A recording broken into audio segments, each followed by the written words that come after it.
So my plan before we start to review for the quiz, I wanted to just do one other example together that was covered in this week's video segment. So this week we finished polynomials. Okay, so we did a little bit of polynomial work if you came Monday or Tuesday. Then we started those max min problems. Those are hard, right? So we did those together on Monday or Tuesday if you came. And then the other thing in that segment was solving quadratics. Now this equation here is not a quadratic, okay? Why isn't it a quadratic? What's a quadratic? Highest exponent is 3. So this is a cubic, okay? So that means if I have a quadratic, for example, if I had something like, x squared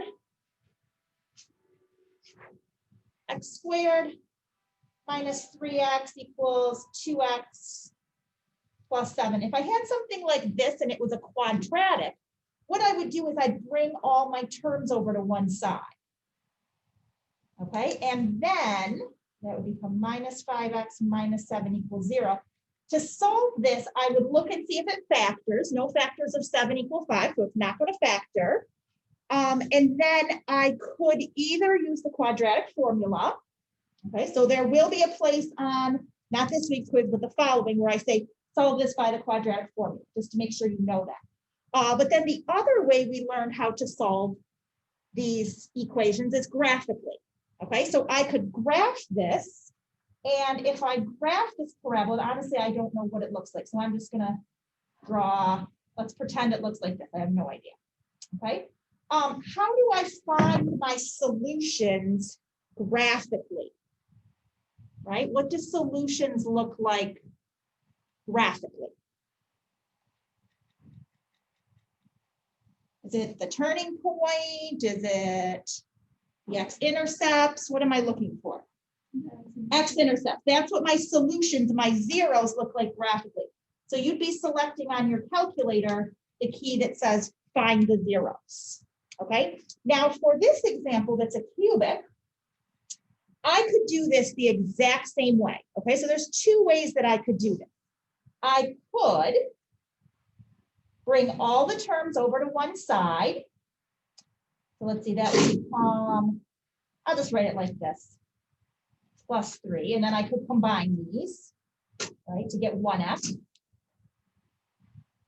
Okay, I could graph this and look for the zeros, or the other way that I could do this is I could graph both sides. Okay, I could graph y equals x squared plus 2x, and I could also graph y equals x minus 3, and I can see where these two are equal. Okay, so either one of those works. So why don't you take out your calculators and pick one or the other and find the solution.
Okay, so I'm electing to do the one where I graph both and I find the intersection. So you guys on your 84s, you go second calculate. I'm on an 89, so it's under math. But you'll find the same drop-down menu under second calculate. I'm going to go to intersection. With intersection, I have to say, I've got the first curve, it bounces down, I've got the second curve, and lower bound, which means I have to be to the left of the intersection point. Upper bound means I have to be to the right of the intersection point. Okay. Others of you might have graphed where it equals 0 and you'd have it crossing the x-axis about right there, and you'd go to select the key, which is to find the 0.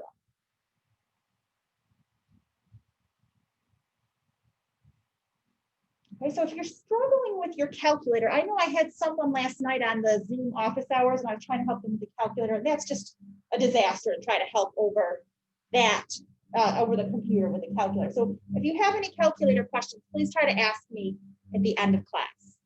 Okay, but otherwise, let's move on to talking about, so are we good with this? Is this good? Okay, so let's move on to some quiz review. So first of all, let's look at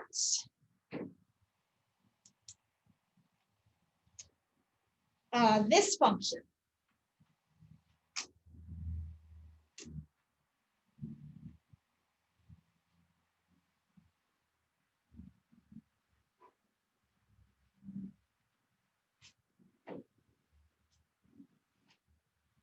All right, first thing I want you to do is find the domain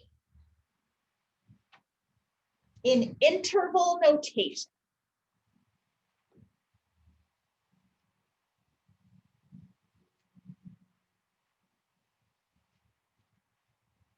So you want to ask yourself, what can x not equal?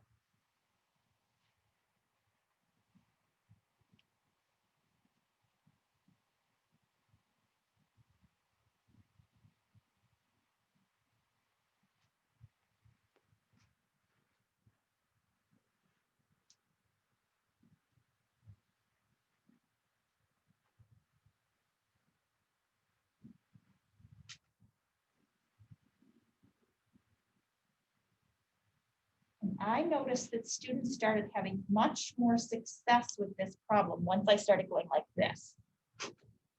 Put the numbers on the number line.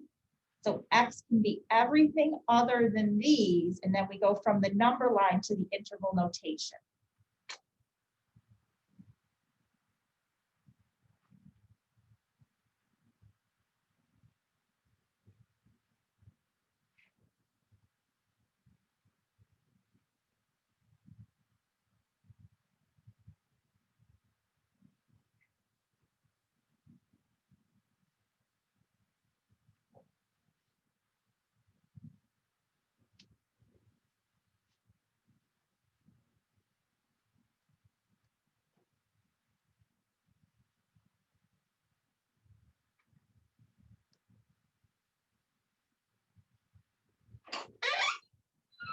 So the interval should be 7 to infinity, union -3 to 7, union -infinity to -3.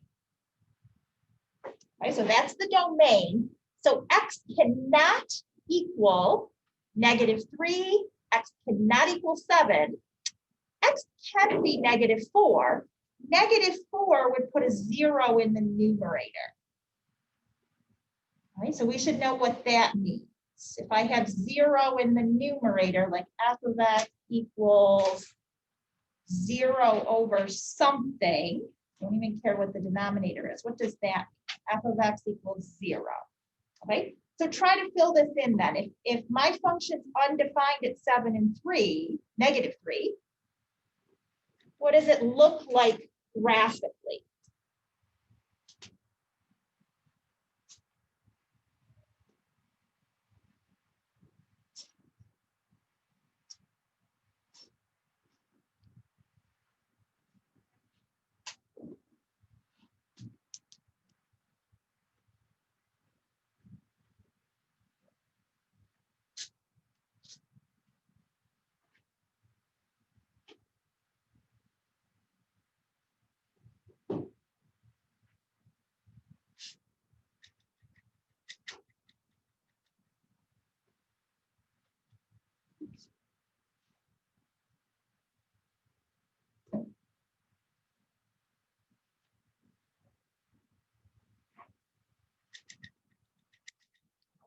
So first of all, at -3 and at 7, there's either a whole or an asymptote line.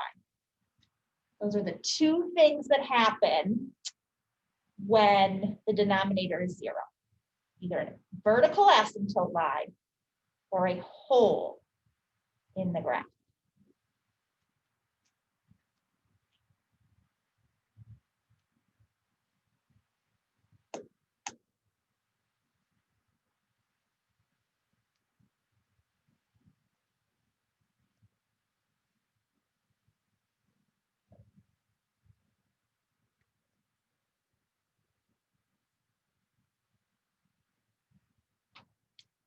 These questions seem very different, but they actually really go together.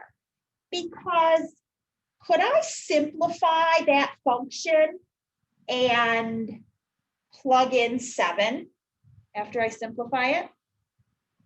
Did I do that?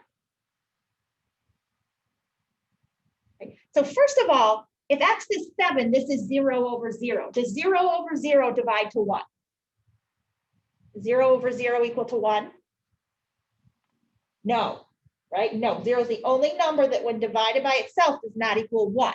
But here's how the mathematicians are so clever, is they say, well, x isn't really 7, x is 6.999999999999999. So I'm not really dividing, I don't really have 0 over 0. Okay, so I am allowed to cancel these to find that limit. Okay, so I can plug in and find the limit as x approaches 7. And then that helps me answer this, because if I have a hole versus an asymptote line, so I'm going to draw a picture while you finish trying to answer those on your own.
Okay, so the limit exists at 7.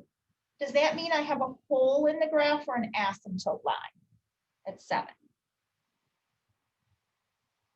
What does that mean? No, Anthony? Yeah, hole. Hole, yep. All right, so I have a hole at, and then if I ask you to be really precise, the hole is at 7, 11 tenths, the answer to the limit. Okay, because look at the picture. Okay, if I have a hole here, the limit means what do I get really close to? I get really close to whatever value of y that is. Okay, so if I have a hole, limit as x approaches, this is c, I call it c, and we'll call this function f of x. This limit exists. Right? If I have a hole in the graph, the limit exists because I can get really close to some y value. Now, if I walk up to an asymptote line, if I walk up this way, what's happening to these functional values? Are they approaching some number? Right? When the function's going up and up and up, what's happening to the functional values? They're getting larger and larger and larger, right? Or if I go this way, the functional values are getting larger in a negative way, which is actually technically smaller, right? So in this case, I'm not approaching some value, right? Functional values are getting really large or they're approaching negative infinity. So in this case, the limit, we write DNE or does not exist. Okay, so if I have an asymptote line and I walk up to the asymptote line, that limit does not exist. Okay, so this should help me back on the first page then. Okay, so going back here, what's happening at -3, I have a vertical asymptote line, so we've been abbreviating VA. And at x equals -4, so I have a vertical asymptote line, I have a hole. What happens when the numerator is 0? What does that tell me? I'm allowed to have 0 over something. When the numerator is 0, this just means the functional value is 0. In other words, y is 0. What does that mean when y is 0? What do I have? Y is 0. What kind of intercept? X. Thank you. Okay, so I have an x-intercept. Right, and remember that's also called a root, a 0, a solution. Okay, now if I'm asking what's happening graphically, I want you to say x-intercept. Okay, because a couple of these refer to the equation, not the graph.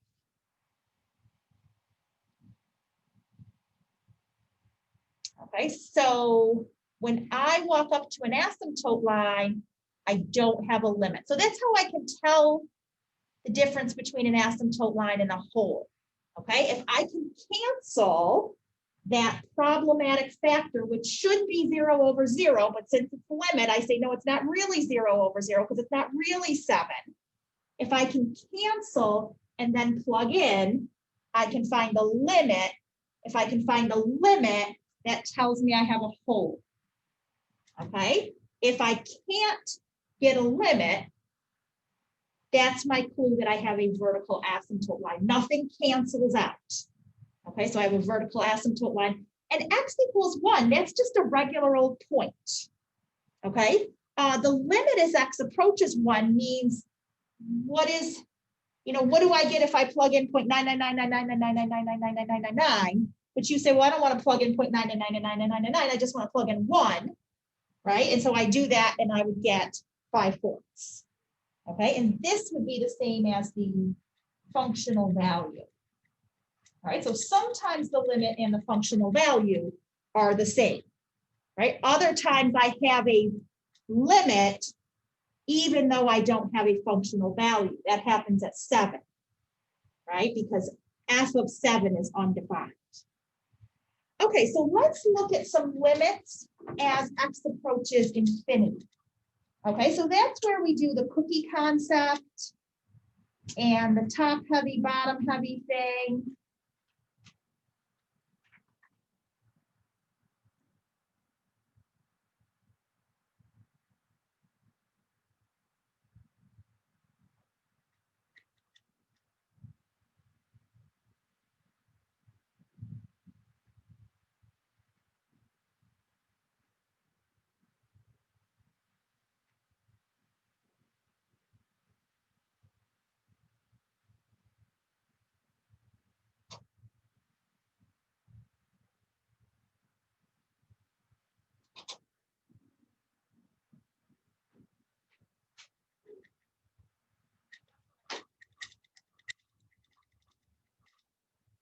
And so this is where x is getting huge.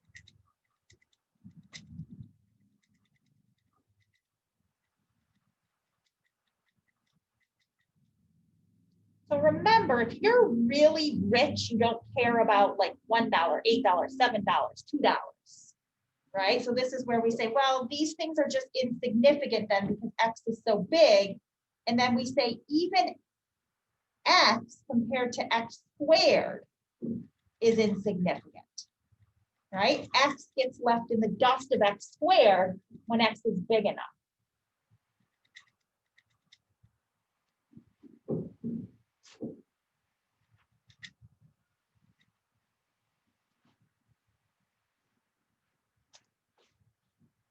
So that was one school of thought. Another school of thought is the cookie concept. Remember that if our numerator, you learn how to understand something like this in middle school by being told there's 7 cookies and 3 people. How much cookie does everyone get? As everyone gets 2 1/3 cookie, right? So the top number is the number of cookies.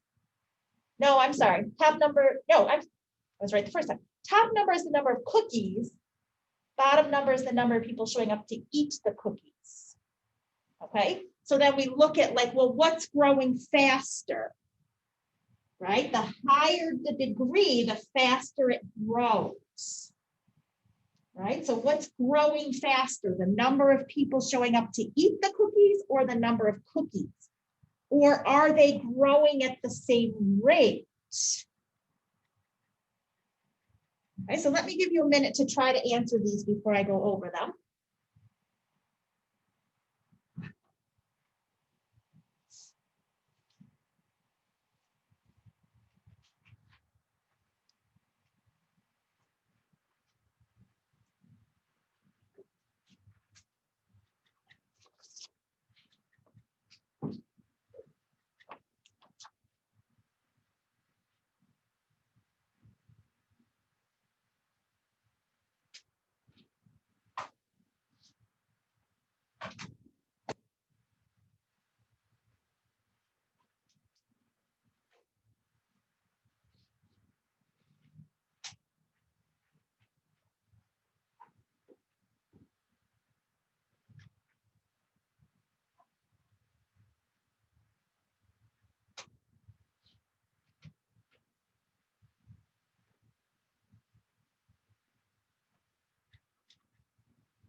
So let's start with the ones where the degrees are different.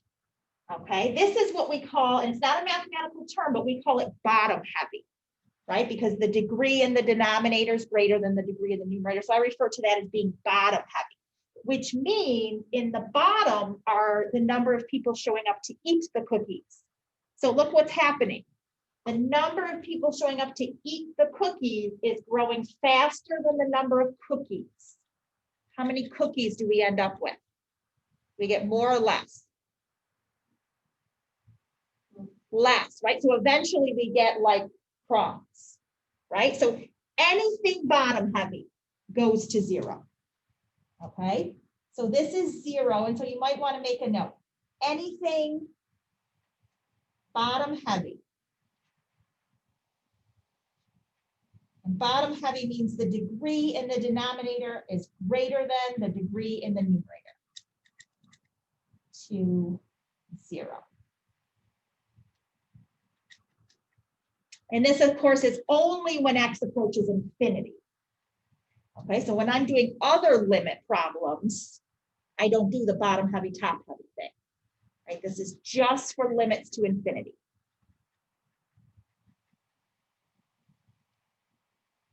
Okay, now this next one is top heavy.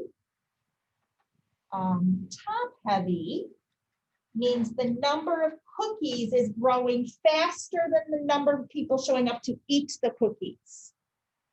How much cookie do people get? More or less? More cookie, right?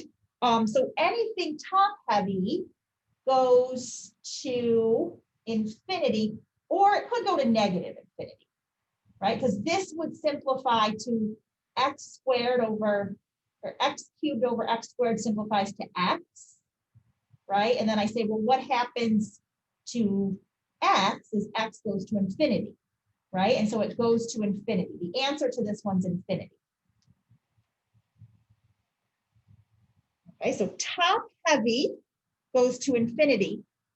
This function, the degree in the denominator is 1 less than the degree in the numerator. So if I were to look at this function, who remembers what kind of an asymptote line I have when the degree in the numerator is 1 higher than the degree in the denominator? What kind of asymptote do I have? There's 3 types: vertical, horizontal, or slant. Slant, right? I find my vertical asymptote lines by setting the denominators equal to 0. I find slant by doing division if I get this case. And where do I have a horizontal asymptote line for this function? Horizontal asymptote line at y equals 0. Okay, so horizontal asymptote lines are the answers that I get when I find these limits to infinity and set the answer equal to y. Okay, now what if the degrees are the same? Okay, the number of cookies is 5 times the number of people showing up to eat the cookies, more or less, right? I don't really care about this stuff. So they grow at the same rate, right? And so if they're always growing at the same rate, the number of people and the number of cookies, and there's 5 times as many cookies as there are people, and they just keep growing at that same rate, then in the end I have 5 times as many cookies for every person. Okay, so this answer is 5.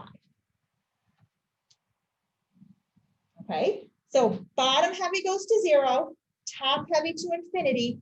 If the degrees are the same, then you just look at the ratio of coefficients. Like, let's do one more where the degrees are the same. Let's find this limit.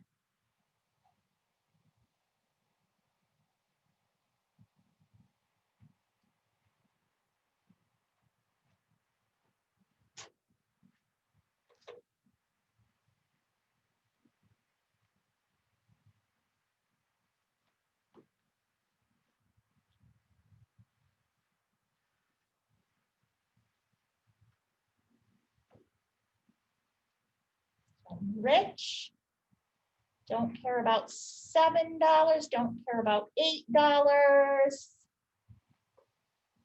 Simplify this and get 2/3. Okay, so I just look at the ratio of the coefficients on the term with the highest exponent. Okay, so let's try this problem. To find slant asymptote lines, remember we did division. So let's try dividing this. So I'm going to give you a pretty easy division problem. Okay, so I always put the line here to know when I'm done. And remember, the goal is to make that first term 0 out. So what do I multiply x by to make this 0 out? 2x. Okay. All right. So you try finishing it then. I would start with a 2x and make sure you put the 2x over the 7x, right? I line things up by place value.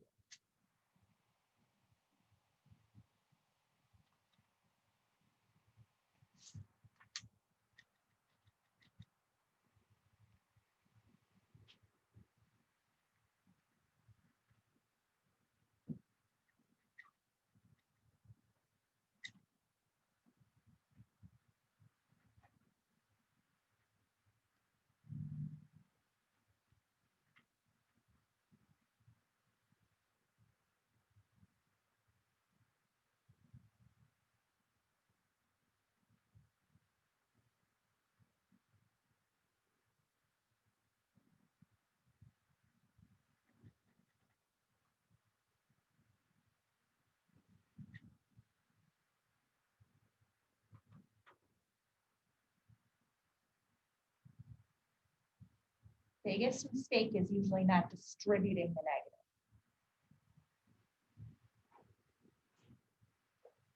We'll get a remainder.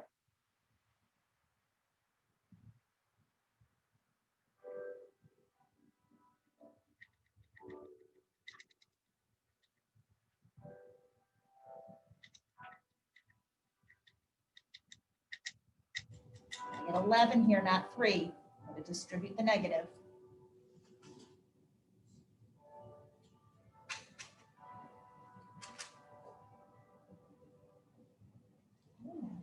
Plus 11.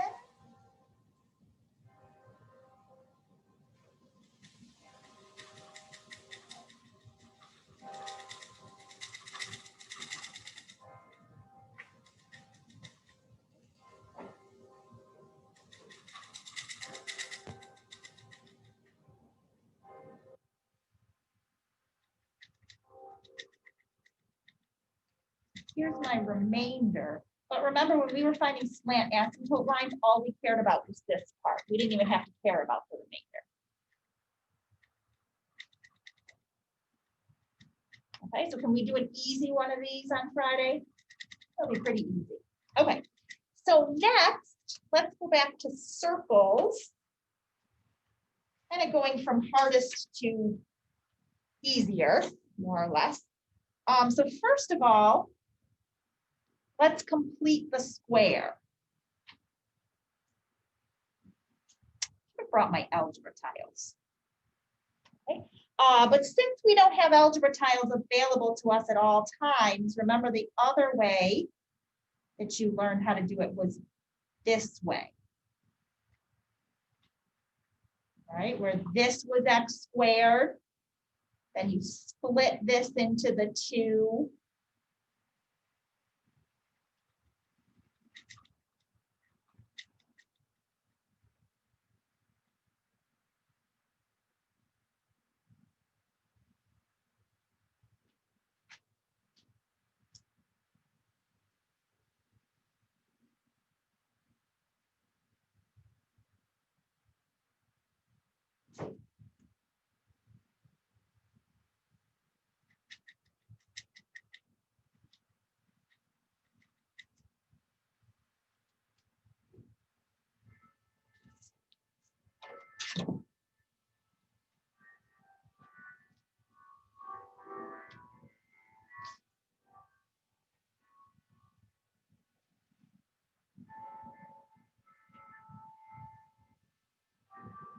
So remember how we had to split that into here and here.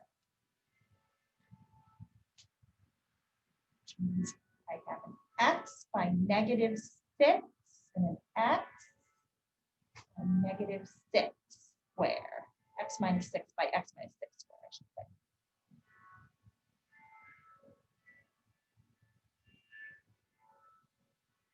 Okay, so what goes here to complete the square? 36. Okay, so I put in a 36, which means I can't legally put in a 36 unless I also put in a minus 36, right? Or if I have an equation, I have to do the same thing on both sides. Okay, so notice I am going to, so the question's going to say, find the center and radius of the circle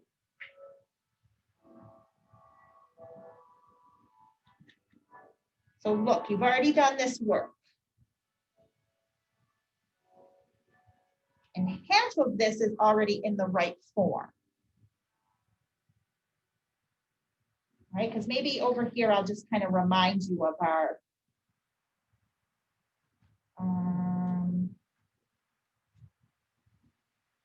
right, this is the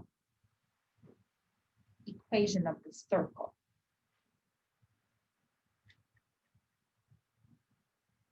Okay, so this, oh, I'm sorry, that should be squared, not this. This part I'm happy with that, not happy with this. Okay, so use what you just did above, where you completed the square on this, and then that will allow you to pick out your center and radius. Where are you getting the font from? Oh, this is what I gave you. Oh, So like this is the equation that I give you, and I'm saying from this equation, pick out the center and the radius.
So I complete the square by adding 36, and since I have an equation, I add it on both sides to keep the equation balanced.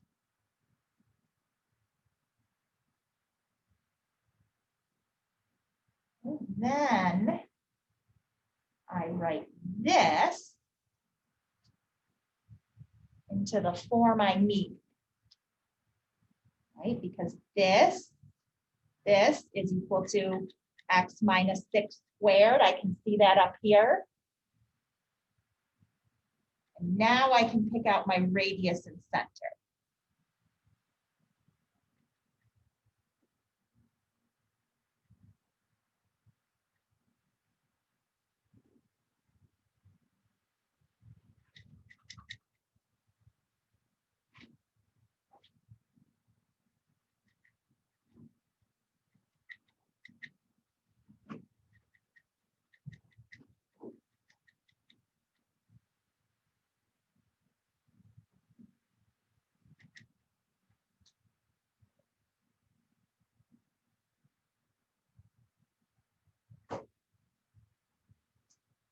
What's the radius? 41 squared, 41, or radical 41? Radical 41, right? Because this equals r squared. So I have to take the square root. The radius is radical 41, and then the center is it 6, -1, or is it -6, +1? 6, -1. Okay. So I'm going to do a few more problems, and then at the end, I hope we have a little bit of time. It's already 12:08. We may not have time to take more questions. Some of you looked a little bit confused on that problem, but you might just need to go back in your notes. There should be plenty of these in your notes.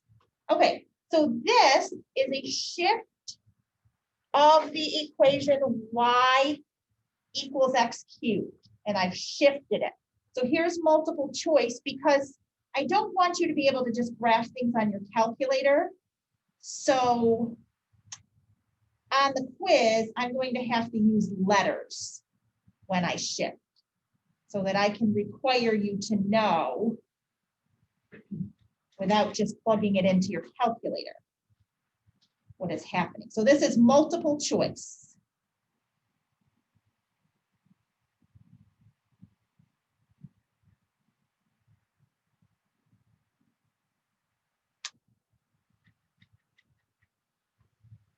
Gone to the right C. A, B, C, D.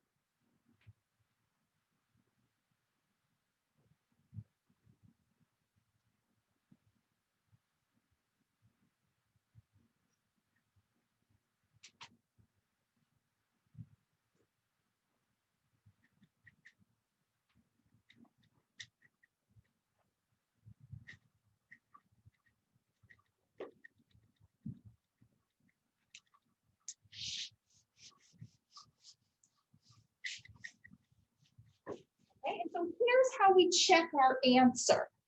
Okay, so you might have the rule memorized, but here's how we check our answer. This is the point over C up 0.